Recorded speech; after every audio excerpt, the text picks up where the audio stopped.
Hi hello ಸ್ನೇಹಿತರೆ ನಮಸ್ಕಾರ. ನಾನು ಇವತ್ತು ನಿಮಗೆ ಇನ್ನೊಂದು ಗೋಲ್ಡನ್ ಅಪರ್ಚುನಿಟಿ ಬಗ್ಗೆ ಮಾಹಿತಿ ಕೊಡ ಬಂದಿದ್ದೀನಿ. ಅದೇನಪ್ಪ ಅಂತಂದರೆ ಸುಪ್ರೀಂ ಕೋರ್ಟಲ್ಲಿ ಇಂಟರ್ನ್ಶಿಪ್ ಕಾಲ್ಫಾರ್ಮನ್ನು ಮಾಡಿದ್ದಾರೆ ಸ್ನೇಹಿತರೆ. ಕಾಲ್ಫಾರ್ಮ್ ಮಾಡಿರ್ತಕ್ಕಂಥವ್ರು ಹಾನಬಲ್ ಜಸ್ಟಿಸ್ ಸಂದೀಪ್ ಮೆಹ್ತಾ. ಅದು ಯಾವಾಗಪ್ಪ ಅಂತ ನೋಡೋದಾದರೆ ಫೆಬ್ರವರಿ, ಮಾರ್ಚು, ಏಪ್ರಿಲು, ಮೇ 4 ತಿಂಗಳ ಕೋರ್ಸನ್ನಲ್ಲಿ ನಾವು ಕಾಲ್ಫಾರ್ಮ್ ಮಾಡಿದ್ದಾರೆ. ಅಂದರೆ 4 ತಿಂಗಳು ಅದೊಂದು ಟೈಮಿಂಗ್ ಇದೆ. ಒಬ್ಬರ ವಿದ್ಯಾರ್ಥಿಗೆ 1 ತಿಂಗಳು ಮಾತ್ರ ಅಲ್ಲಿ ಅವಕಾಶ ಕೊಟ್ಟಿದ್ದಾರೆ ಸ್ನೇಹಿತರೆ. ಹಾಗಾಗಿ ನಿಮಗೆ ಯಾವ ತಿಂಗಳಲ್ಲಿ ಹೋಗಬೇಕು ಆ ತಿಂಗಳಲ್ಲಿ ನೀವು ಅಪ್ಲಿಕೇಶನ್ ಹಾಕಬೇಕಾದ್ರೆ ಅದನ್ನು ಚೂಸ್ ಮಾಡ್ಕೋಬೇಕಾಗತ್ತೆ ನೀವು. ಅಂದರೆ ಅಪ್ಲಿಕೇಶನ್ ಹಾಕಬೇಕಾದ್ರೆ ಮಿನಿಮಮ್ ಈಗ ಫಾರ್ ಎಕ್ಸಾಂಪಲ್ ಈಗ ಫೆಬ್ರವರಿ ಇದೆ, ಫೆಬ್ರವರಿಗೆ ಆಲ್ರೆಡಿ ಹೋಯ್ತಿದೆ, ಈಗಾಗಲೇ ಬರೋಂಗಿಲ್ಲ ಇದಕ್ಕೆ. ನೀವು ನೆಕ್ಸ್ಟ್ ಮಾರ್ಚಲ್ಲಿ ಹೋಗ್ಬೇಕು ಅಂದ್ಕೊಂಡಿದ್ರೆ ಸೊ ಇಂದಿನಿಂದಲೇ ನೀವು ಇಮಿಡಿಯೇಟ್ಲಿ ಅಪ್ಲಿಕೇಶನನ್ನು ಹಾಕಬೇಕಾಗತ್ತೆ. ಅಂದರೆ 2 ವೀಕ್ ಮುಂಚೆ 3 ವೀಕ್ ಮುಂಚೆ ಅಪ್ಲಿಕೇಶನ್ ಹಾಕಬೇಕು ಅಂತ ಹೇಳಿದ್ದಾರೆ. ಸೊ ಹಾಗಾಗಿ ನೀವು ಈ ವಿಡಿಯೋ ನೋಡಿದ ತಕ್ಷಣ ನೀವು ಅಪ್ಲೈನ ಮಾಡ್ಬೋದು. ನೀವು ಏಪ್ರಿಲಲ್ಲಿ ಹೋಗಬೇಕು ಅಂತ ಅಂದ್ಕೊಂಡ್ರೆ ತೊಂದರೆ ಇಲ್ಲ, ನೀವು ಈಗೇನು ಅಪ್ಲೈ ಮಾಡ್ಬೋದು. ಯಾಕಂದ್ರೆ ಡಿಲೇ ಮಾಡೋಕ್ಕೆ ಹೋಗಬೇಡಿ, ಡಿಲೇ ಮಾಡಿದ್ರೆ ರಿಜೆಕ್ಟ್ ಆಗುತ್ತೆ. ಸೊ ನೀವು ಏಪ್ರಿಲ್ ಹೋಗ್ಬೇಕಾದ್ರೂ ಕೂಡ ಅಪ್ಲೈ ಮಾಡ್ಬೋದು. ಸೊ ಮೇ ಇದೆ, ನೀವು ಯಾವಾಗ ಹೋಗ್ಬೇಕು ಅಂದ್ಕೊಂಡಿದ್ರು ಸೊ ಆಗ ಒಂದು ಅಪ್ಲಿಕೇಶನ್ ಹಾಕಬೇಕಾದ್ರೆ ಅದನ್ನ ಮೇನ್ ಅಲ್ಲಿ ಮೆನ್ಷನನ್ನು ಮಾಡಬೇಕಾಗತ್ತೆ ನಿಮ್ಮ ಮಂತ್.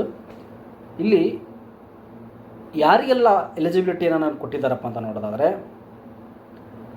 3 ಇಯರ್ಸ್ LLB ಓದುವಂಥ ವಿದ್ಯಾರ್ಥಿಗಳಿಗೆ ಹಾಗೆ 5 ಇಯರ್ಸ್ LLB ಓದುವಂಥ ವಿದ್ಯಾರ್ಥಿಗಳಿಗೆ ಈ ಒಂದು ಅಪರ್ಚುನಿಟಿಯನ್ನು ಕೊಟ್ಟಿದ್ದಾರೆ ಸ್ನೇಹಿತರೆ. LLBಯನ್ನು ಕಂಪ್ಲೀಟ್ ಆಗದೇ ಇರಲಿ ಸ್ನೇಹಿತರೆ, ನೀವು 4th ಸೆಮ್ಮು 5th ಸೆಮ್ಮು ಅಥವಾ ಸೆಕೆಂಡ್ ಇಯರ್ಗೆ ಬಂದರೆ ಸೊ ನೀವು ಇಲ್ಲಿ ಅಪ್ಲಿಕೇಶನನ್ನು ಹಾಕ್ಬೋದು ಸ್ನೇಹಿತರೆ. ಒಂದು ತಿಂಗಳ ಕೋರ್ಸ್ ಇರುತ್ತೆ. ಸೊ ನೀವು ಡೆಲ್ಲಿಯಲ್ಲಿ ಇರುತ್ತೆ ಇದು ಸುಪ್ರೀಂ ಕೋರ್ಟಲ್ಲಿ. ಸೊ ಆ ಒಂದು ಇಂಟರ್ನ್ಶಿಪ್ ಮುಗಿಸ್ಕೊಂಡು ನೀವು ಮತ್ತೆ ಬರ್ಬೋದು ಹೊಳ್ಳಿ. ಹಾಗೆ ಇಲ್ಲಿ ನಿಮಗೆ ಯಾವುದೇ ರೀತಿಯಂಥ ಸ್ಟೈಫಂಡ್ ಕೊಡೋದಿಲ್ಲ ಸ್ನೇಹಿತರೆ. ಸೊ ಯಾರಿಗೆಲ್ಲ ಹೋಗಲಿಕ್ಕೆ ಇಂಟ್ರೆಸ್ಟ್ ಇದೆಯೋ, ಯಾರಿಗೆಲ್ಲ ನಿಮ್ಮ ಫೈನಾನ್ಷಿಯಲಿ ನೀವು ಫಿಟ್ ಇದ್ದೀರೋ ನೀವು ಹೋಗ್ಬೋದು. ತೊಂದರೆ ಇಲ್ಲ, ನಮಗೇನೋ ಸಮಸ್ಯೆ ಇಲ್ಲ ಅಂತ ಅನ್ನೋರು ಯಾರಿಗಾದ್ರೂ ಇದ್ದರೆ ನೀವು ಹೋಗ್ಬೋದು, ಏನು ತೊಂದರೆ ಇಲ್ಲ. ಇನ್ನೊಂದು ಏನಪ್ಪ, ಇಲ್ಲ ಸರ್ ನಮ್ಗೆ ತುಂಬ ಕಷ್ಟ ಆಗ್ಲತ್ತದ, ಸೊ ಯಾರಿಗೆಲ್ಲ ಫೈನಾನ್ಷಿಯಲಿ ಫಿಟ್ ಇಲ್ವೋ ಸೊ ಅಂಥವ್ರಿಗೆ ಇನ್ನೊಂದು ಅಪರ್ಚುನಿಟಿ ಇದೆ. ಸೊ ಅದು 3 ತಿಂಗಳ ಒಂದು ಇಂಟರ್ನ್ಶಿಪ್ ಇರುತ್ತೆ ಸ್ನೇಹಿತರೆ. ಅದು ಈಗ ಬಿಟ್ಟಾಗ ಮತ್ತೆ ನಿಮಗೆ ಅದು ಈಗ ಇನ್ಫಾರ್ಮ್ ಮಾಡ್ತೀನಿ. ಎಷ್ಟು ಸ್ಟೈಫಂಡ್ ಕೊಡ್ತಾರೆ, ಎಷ್ಟು ಕೊಡೋಂಗಿಲ್ಲ ಅಂತ ನಾನು ನೆಕ್ಸ್ಟ್ ಆ ಒಂದು ಇಂಟರ್ನ್ಶಿಪ್ ಕರೆದಾಗ ನಾನು ಹೇಳ್ತೀನಿ. ಸೊ ಈಗ 1 ತಿಂಗಳು ಮಾತ್ರ ಇದು ಕರೆದಿದ್ದಾರೆ. ಇದು ಆನಬಲ್ ಜಸ್ಟಿಸ್ ಸಂದೀಪ್ ಮೆಹ್ತಾ ಅವರ ಅಡಿಯಲ್ಲಿ. ಸೊ ಯಾರಿಗೆಲ್ಲ ಇಂಟ್ರೆಸ್ಟ್ ಇದೆಯೋ ಅಪ್ಲಿಕೇಶನನ್ನು ಹಾಕಿ. ಅಪ್ಲಿಕೇಶನನ್ನು ಯಾವ ರೀತಿ ಹಾಕಬೇಕು ಅನ್ನೋದನ್ನು ನಾನು ಹೇಳ್ಕೊಡ್ತೀನಿ. ಸೊ ಹಾಗೆ ಆ ಒಂದು ಅಪ್ಲಿಕೇಶನ್ ಹಾಕುವಂಥ ಲಿಂಕನ್ನು ನಾನು ಕಮೆಂಟ್ ಬಾಕ್ಸಲ್ಲಿ ಪಿನ್ ಮಾಡಿರ್ತೀನಿ. ಅದನ್ನು ನೀವು ನೋಡಿಕೊಂಡು ಅಪ್ಲೈ ಮಾಡ್ಕೊಳ್ಬೋದು. ಅಥವಾ ನಿಮಗೆ ಆ ಒಂದು ಲಿಂಕನ್ನು ನಿಮಗೆ ಸಿಗಲಿಲ್ಲ ಅಂತಂದರೆ ಕಮೆಂಟ್ ಮಾಡಿ, ನಿಮಗೆ ಕಮೆಂಟ್ ಮಾಡಿದರೆ ನಾನು ನಿಮಗೆ ಆ ಲಿಂಕನ್ನು ನಿಮಗೆ ಕಳಿಸ್ಕೊಡ್ತೀನಿ ಸ್ನೇಹಿತರೆ. ಈಗ ಅಪ್ಲಿಕೇಶನನ್ನು ಯಾವ ರೀತಿ ಹಾಕಬೇಕು ಅನ್ನೋದನ್ನು ನಿಮಗೆ ತೋರಿಸ್ಕೊಡ್ತೀನಿ, ನೋಡೋಣ ಬನ್ನಿ. ಗೂಗಲ್ ಹೋಗ್ಬಿಟ್ಟು ಅಲ್ಲಿ ಲಿಂಕನ್ನು ಪೇಸ್ಟ್ ಮಾಡಬೇಕು. ವೇಟ್ ಮಾಡಿ. ಈ ರೀತಿ ನಿಮಗೆ ಇಲ್ಲಿ ಅಪ್ಲಿಕೇಶನ್ ಓಪನ್ ಆಗುತ್ತೆ ಸ್ನೇಹಿತರೆ. ಇದು ಈ ರೀತಿ ಓಪನ್ ಆದಾಗ ಇಲ್ಲಿ ಕೆಳಗಡೆ ನೋಡ್ಬೋದು ನಿಮ್ಮ ನೇಮನ್ನು ಇಲ್ಲಿ ಫಿಲ್ ಮಾಡಬೇಕಾಗತ್ತೆ ಫಸ್ಟು. ಅದಾದಮೇಲೆ ನಿಮ್ಮ ಒಂದು ಕಾಲೇಜ್ ಹೆಸರು ಹಾಕಬೇಕಾಗತ್ತೆ, ನಿಮ್ಮ ಒಂದು ಇಮೇಲ್ ಅಡ್ರೆಸ್ ಹಾಕಬೇಕಾಗತ್ತೆ ಸ್ನೇಹಿತರೆ. ಹಾಗೆ ನೀವು ಇಲ್ಲಿ ಯಾವ ಒಂದು ಕೋರ್ಸಲ್ಲಿ ಸ್ಟಡಿ ಮಾಡ್ತಾ ಇದ್ದೀರಿ, ಅಂದರೆ 4th year of the 5 year course, second year of 3 year course. ಅಂದರೆ 5 ಇಯರ್ಸ್ LLB ಕೋರ್ಸಲ್ಲಿ ಸೆಕೆಂಡ್ ಇಯರ್ ಇದ್ದೀರೋ ಅಥವಾ 3 ಇಯರ್ಸ್ LLB ಸೆಕೆಂಡ್ ಇಯರ್ ಇದ್ದೀರೋ ಸೊ ಅದನ್ನು ನಾವು ಇಲ್ಲಿ ಹಾಕಬೇಕಾಗತ್ತೆ. ಎಲ್ಲೆಲ್ಲ ಮಾಡ್ತಿದ್ರು ಕೂಡ ಇದನ್ನು ಅಪ್ಲೈ ಮಾಡ್ಬೋದು. ಹಾಗೆ ಪ್ರಿಫರ್ಡ್ ಇಂಟರ್ನ್ಶಿಪ್ ಮಂತ್, ಅಂದರೆ ನೀವು ಯಾವ ಮಂತಲ್ಲಿ ಹೋಗ್ಲತ್ತೀರಂತ ಇಲ್ಲಿ ಕೂಡ ನೀವು ಮೆನ್ಷನ್ ಮಾಡಬೇಕಾಗುತ್ತೆ. ಮಾರ್ಚು, ಏಪ್ರಿಲು ಮತ್ತು ಮೇ.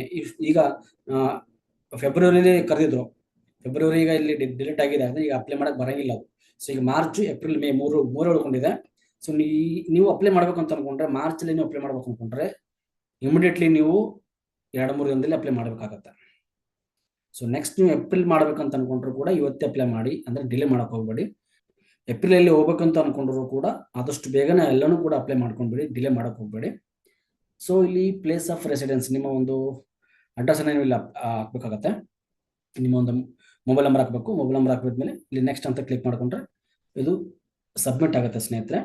ಫೈನಲ್ ಆಗಿ ಸಬ್ಮಿಟ್ ಮಾಡಿದ ಮೇಲೆ ಸ್ವಲ್ಪ ದಿನಗಳ ನಂತರ ಶಾರ್ಟ್ ಲಿಸ್ಟ್ ರೆಡಿ ಮಾಡ್ತಾರೆ.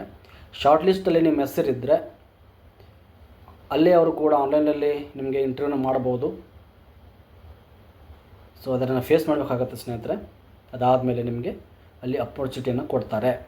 ಇದೊಂದು ತುಂಬಾ ಗೋಲ್ಡನ್ ಅಪರ್ಚುನಿಟಿ, ಎಲ್ರಿಗೂ ಕೂಡ ಸಿಗಲ್ಲ. ಸಿಕ್ಕರೆ ತುಂಬ ಲಕ್ಕಿ. ಆದಷ್ಟು ವಿದ್ಯಾರ್ಥಿಗಳು ಸೊ ನಿಮಗೆ ಅನುಕೂಲ ಇದ್ದರೆ 1 ತಿಂಗಳು ಇರುತ್ತೆ, ಅಂತ ತೊಂದರೆ ಇಲ್ಲ. ಯಾರಾದರೂ ಇಂಟ್ರೆಸ್ಟ್ ಇದ್ದರೆ ನೀವು ಹೋಗಿ ಇಂಟರ್ನ್ಶಿಪ್ಪನ್ನು ಮುಗಿಸ್ಕೊಂಡು ಬರ್ಬೋದು. ಒಬ್ಬ ಜಡ್ಜ್ ಕೈಯಲ್ಲಿ ನೀವು ಕೆಲಸ ಮಾಡ ಬಂದರೆ ತುಂಬಾ ಅನುಭವ ಆಗುತ್ತೆ, ತುಂಬ ಎಕ್ಸ್ಪೀರಿಯೆನ್ಸ್ ಆಗುತ್ತೆ. ನೆಕ್ಸ್ಟ್ ಮಂತು ಅಥವಾ ನೆಕ್ಸ್ಟ್ ಇದರಲ್ಲಿ ನಿಮಗೆ 3 ತಿಂಗಳ ಒಂದು ಇಂಟರ್ನ್ಶಿಪ್ ಕೋರ್ಸ್ ಇರುತ್ತೆ ಸ್ನೇಹಿತರೆ. ಅದರಲ್ಲಿ ನಿಮಗೆ ಸ್ಟೈಫಂಡ್ ಸಿಗುತ್ತೆ. ಸೊ ಅಲ್ಲಿ ಕೂಡ ಸ್ವಲ್ಪ ನಿಮಗೆ ಎಕ್ಸಾಮ್ ಇಟ್ಟಿರ್ತಾರೆ, ಅವರು ಎಕ್ಸಾಮ್ ಬರೀಬೇಕಾಗುತ್ತೆ. ಅದನ್ನು ಮುಗಿಸ್ಕೊಂಡು ಹೋದರೆ ನಿಮಗೆ 3 ತಿಂಗಳ ಸುಪ್ರೀಂ ಕೋರ್ಟಲ್ಲಿ ಪ್ರಾಕ್ಟೀಸ್ ಮಾಡಲಿಕ್ಕೆ ನಿಮಗೆ ಅವಕಾಶ ಕೊಡ್ತಾರೆ. ಅಂದರೆ 3 ತಿಂಗಳ ಇಂಟರ್ನ್ಶಿಪ್ ಕೋರ್ಸ್ ಇರುತ್ತೆ. ಸೊ ನಿಮಗೆ ಅದರ ಸಂಬಂಧಪಟ್ಟ ಹಾಗೆ ಸರ್ಟಿಫಿಕೇಟ್ ಕೊಡ್ತಾರೆ, ಸ್ಟೈಫಂಡ್ ಕೊಡ್ತಾರೆ. ಅದನ್ನು ಕೂಡ ಒಂದು ಒಳ್ಳೆಯ ಒಂದು ಅಪರ್ಚುನಿಟಿ ಅಂತ ಹೇಳ್ಬೋದು. ಅದು ಬಿಟ್ಟಾಗ ನಾನು ನಿಮಗೆ ಮತ್ತೆ ವಿಡಿಯೋ ಮೂಲಕ ನಿಮಗೆ ಅಪ್ಲೋಡ್ ಮಾಡ್ತೀನಿ. ಸೊ ಯಾರೆಲ್ಲ ನಿಮಗೆ ಇಂಟ್ರೆಸ್ಟ್ ಇದೆಯೋ ತಾವು ಕೂಡ ಅಪ್ಲೈ ಮಾಡ್ಕೊಂಡು ಹೋಗ್ಬೋದು. ಸೊ ಆದಷ್ಟು ವಿದ್ಯಾರ್ಥಿಗಳು ನನ್ನ ಚಾನಲ್ನ ಸಬ್ಸ್ಕ್ರೈಬ್ ಮಾಡಿಕೊಟ್ಟು ಸಪೋರ್ಟ್ ಮಾಡಿ. ಹೆಚ್ಚೆಚ್ಚು ಮಾಹಿತಿ ಕೊಡಲಿಕ್ಕೆ ನನಗೂ ಕೂಡ ಅನುಕೂಲ ಆಗುತ್ತೆ. ಆದಷ್ಟು ಈ ಒಂದು ವಿಡಿಯೋನ ನಿಮ್ಮ ಕಾಲೇಜ್ ಗ್ರೂಪಿಗಾಗಲಿ ನಿಮ್ಮ ಸ್ನೇಹಿತರಿಗೂ ಕೂಡ ಶೇರ್ ಮಾಡಿ ಸ್ನೇಹಿತರೆ. ಈ ಒಂದು ಅಪರ್ಚುನಿಟಿನ ಅವ್ರು ಬಳಸ್ಕೊಳ್ಳಿ. ಸೊ ಯಾರೆಲ್ಲ ಇನ್ನೂ ಸಬ್ಸ್ಕ್ರೈಬ್ ಮಾಡ್ಕೊಂಡಿರಲು ತಪ್ಪು ಸಬ್ಸ್ಕ್ರೈಬ್ ಮಾಡ್ಕೊಳ್ಳಿ ಸ್ನೇಹಿತರೆ. ಇನ್ನಷ್ಟು ವಿಡಿಯೋಗಳನ್ನ ನಾನು ಮತ್ತೆ ನಿಮ್ಮ ಎದುರು ತರ್ತೀನಿ. ಅಲ್ಲಿವರೆಗೂ ಶುಭ ದಿನಗಳು.